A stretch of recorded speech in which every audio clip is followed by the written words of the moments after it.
Z čílskeho Torres del Paine sa tou istou cestou vraciame do argentínskeho El Calafate. Odtiaľ smerujeme popri južnom okraji Lago Argentino do oblasti ľadovca Perito Moreno.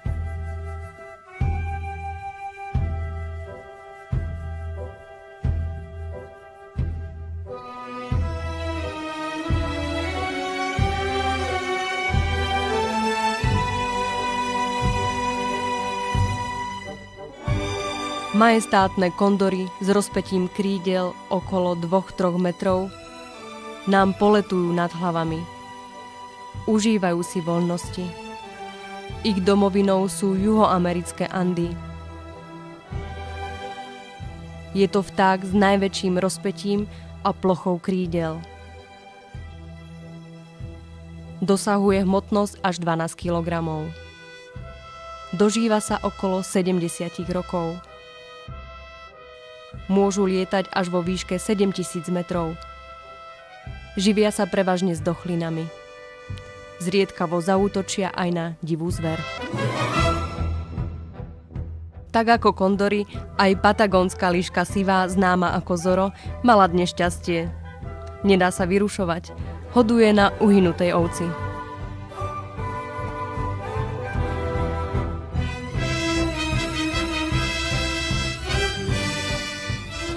Perito Moreno napriek globálnemu otepľovaniu je jeden z mála ľadovcov, ktoré rastú. Denne sa pohne o 2 metre. Jeho zvláštnosťou je, že jeho masa rozdeľuje jazero Lago Argentino na 2 časti.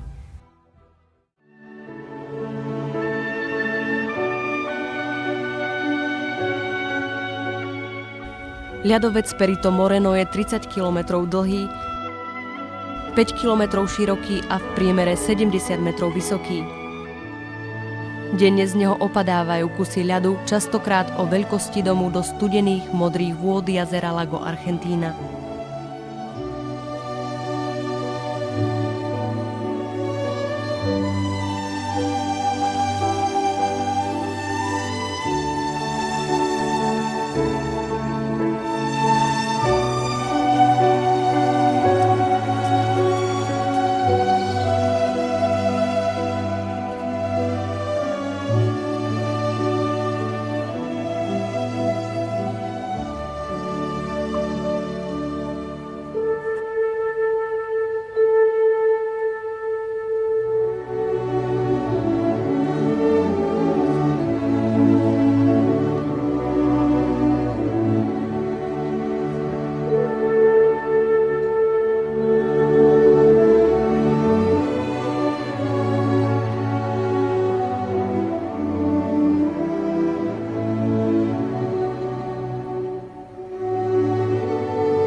Keď je jazero úplne rozdelené, v jednej časti voda pribúda a v druhej časti voda odteká.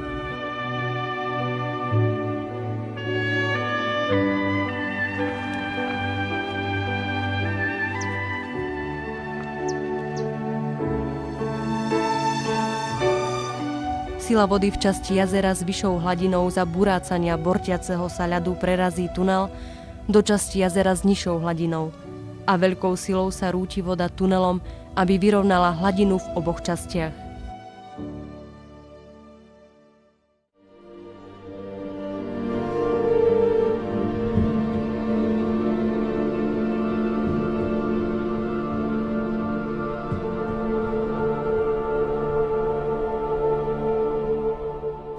Po čerstvo odpadnutých masách ľadu ostávajú obnažené sítomodré hladké plochy ľadových stien.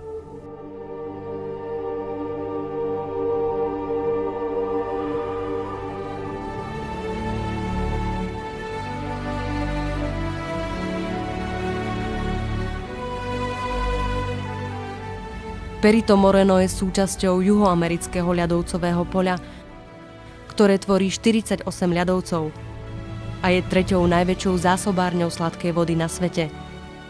Je súčasťou Národného parku Los Glaciares.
Po nabažení sa ľadovcom Perito Moreno vraciame sa po južnom okraji Lago Argentino. Pripájame sa na legendárnu cestu Ruta 40 a pokračujeme na sever do mestečka El Chaltén na severnom okraji Národného parku Los Glaciares. Mestečko je východiskom k svetoznámym vrcholom Cerro Torres a Cerro Fitzroy.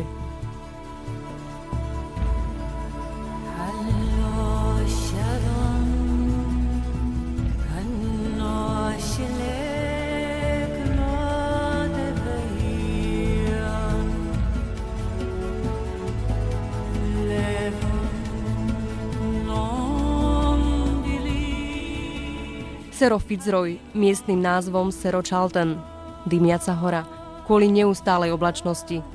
Názov dostala podľa Roberta Fitzroya, kapitána lode Beagle, ktorý oblasť preskúmal. Hora bola dlho považovaná za nedobytnú.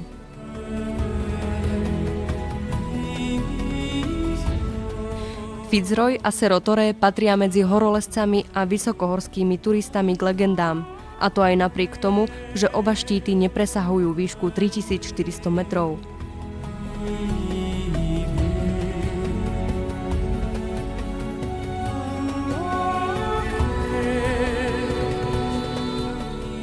Žulové masívy s veľmi strmými svahmi sa týčia k nebu z patagónskej stepy ako prízraky.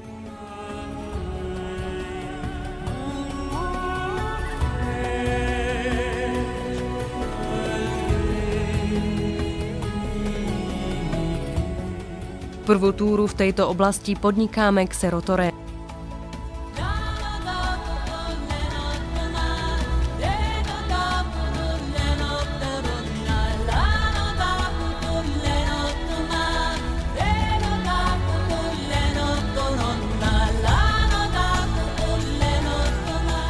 Prichádzame k jazeru Laguna Torre. Na jeho odľahlom konci sa doňho vnára koniec jazyka ľadovca Glaciar Torre. Bojúc s divokým vetrom sa púšťame k jeho úsťu, k výhliadke Mirador Maestri.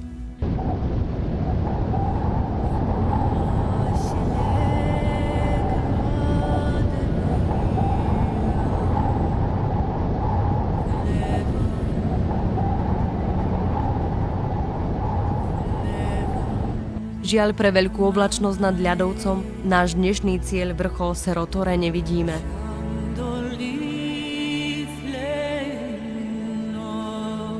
Napriek nepriazni počasia si užívame mohutnosť priestoru a krásu okolitých hôr.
Dnes je Rudov narodeninový deň.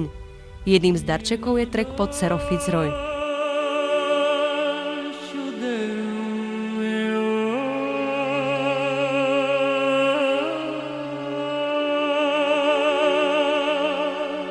Stúpajúc pod masív Fitzroy, po pravej strane míňame ľadovec Glaciar Piedras Blancas s jeho jazerom.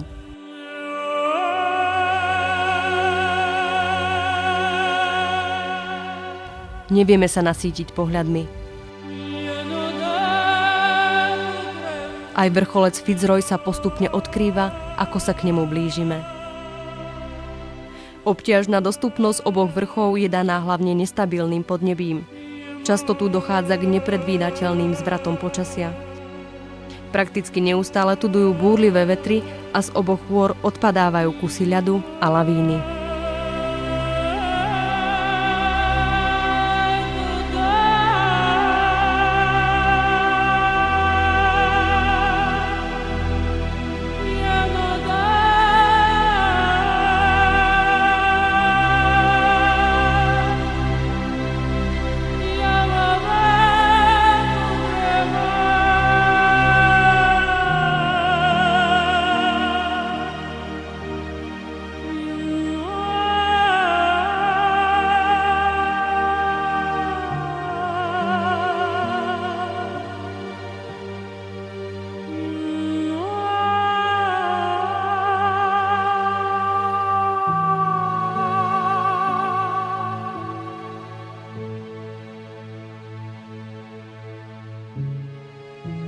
Prvý výstup spravili Francúzi v roku 1952.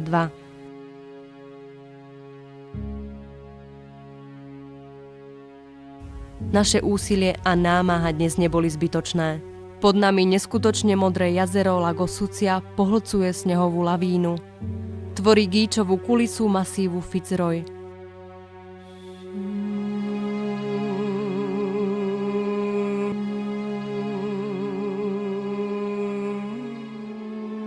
Tak dnes nám je dopriaté krásne počasie s výnimočnými výhľadmi.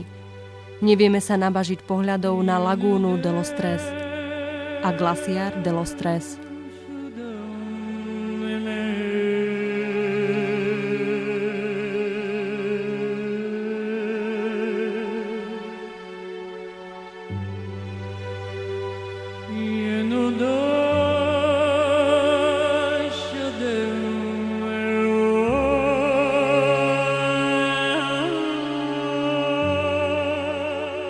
Náš prvovýstup západnou stenou spravil Robert Galfi, Michal Orolín a Vladimír Petrík v roku 1983. Nazývaná je aj ako Slovenská cesta.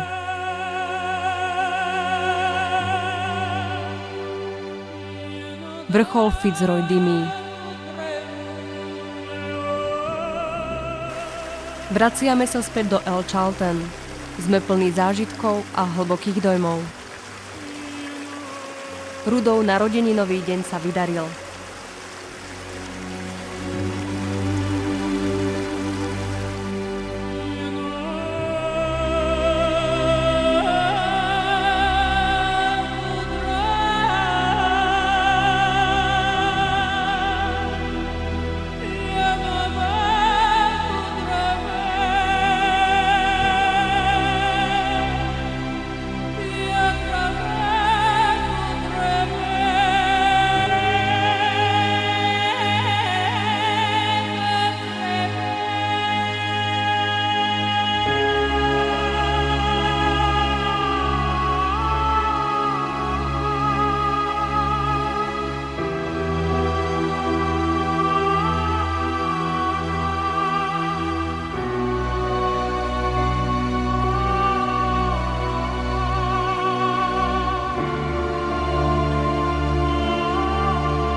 Opúšťame mestečko El Chalten.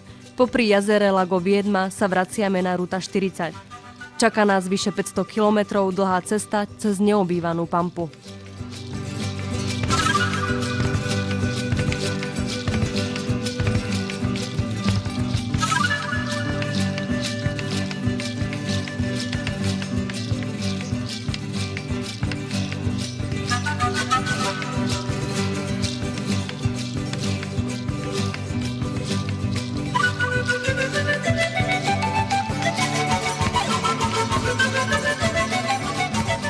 Mizne asfaltka a Ruta 40 sa mení na šotolínovú cestu plnú výmoľov. Trochu nás vydesilo, že po takejto ceste máme absolvovať stovky kilometrov s minimálnou nádejou, že niekoho cestou stretneme, prípadne, že natrafíme na nejaké usadlosti. Ako správni dobrodruhovia sa púšťame na cestu a spoznávame obyvateľov Pampy.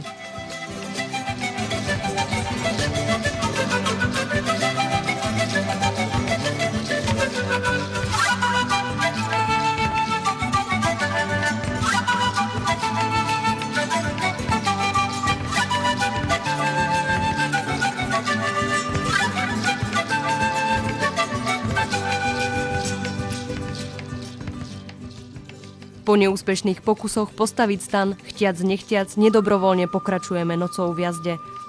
Okolo 1:00 po polnoci z ničoho nič stojí pred nami hangár a ochotný chlapík, ktorý sa stará o údržbu ciest, nám ponúka miesto pre naše stany, čo s ďakou prijímame. Získavame bezvetrie a možnosť dobre sa vyspať. V mestečku Chile Chico, čo je hraničné mesto už v Čile, nás výdatne pohostil domáci miestny gaučo. Bol na nákupy a vracal sa vo veselom stave domov na svoju estanciu. Ráno pokračujeme v jazde po Ruta 40 až do mestečka Perito Moreno, kde odbočujeme na západ k čilským hraniciam.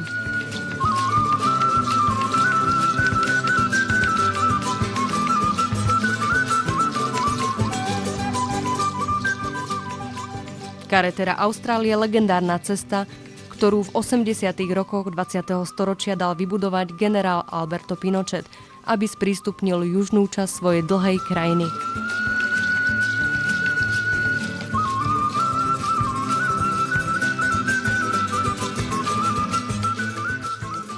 Táto asi 1200 kilometrov dlhá cesta je prevažne nespevnená. Šotolínová cesta ale sprístupňuje mnohé nádherné kúty patagónskych Ánd. Veľmi obľúbená je medzi cykloturistami.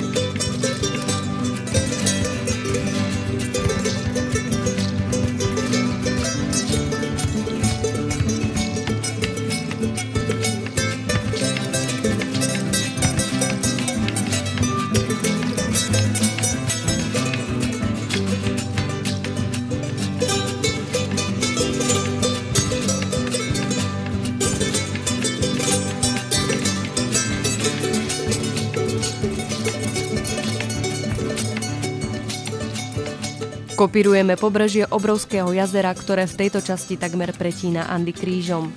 Má dĺžku viac ako 100 kilometrov. V Argentíne sa volá Lago Buenos Aires a na čilskej strane má to isté jazero meno Lago General Carrera.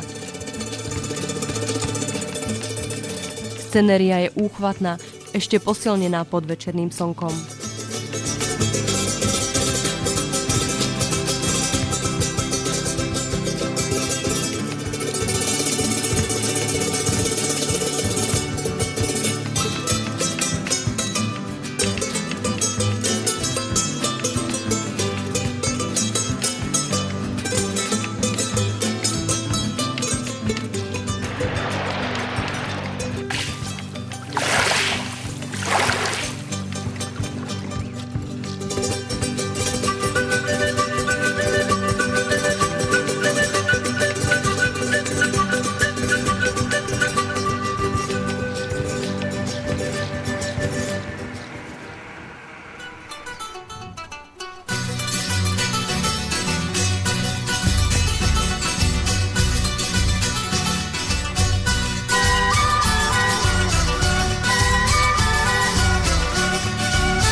Cestou na sever stretávame miestnych gaučov.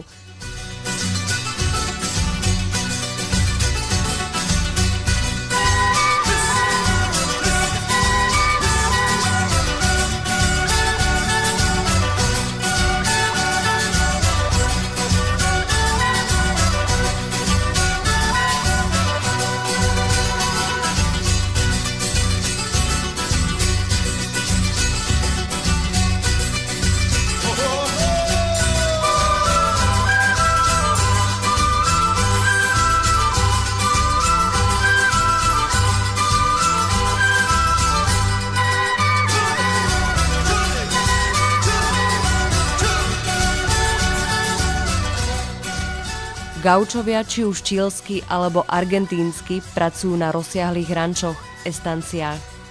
Starajú sa o obrovské stáda dobytka a nestretnete ich ináč ako na koni.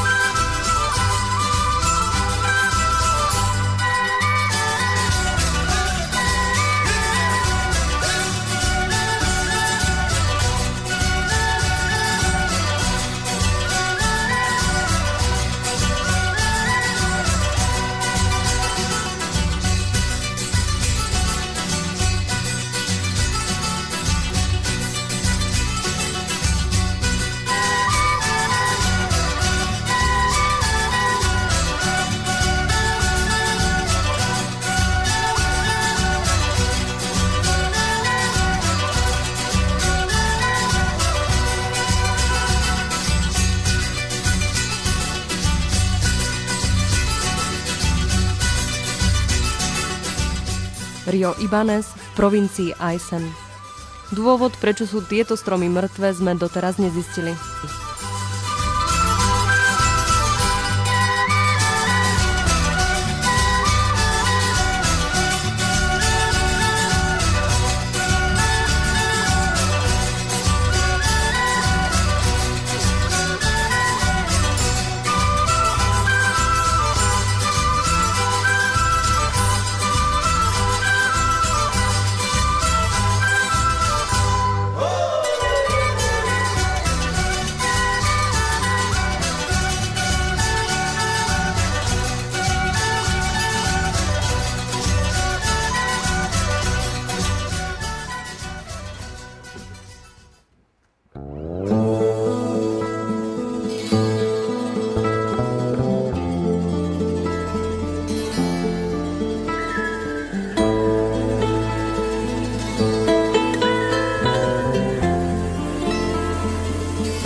Krásna, ešte nepokazená príroda, vyrovnaní a pohodoví ľudia. To všetko nám dávalo vnútornú harmóniu a radosť každého kilometra Carretery Austral.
ešte väčší masochisti ako my.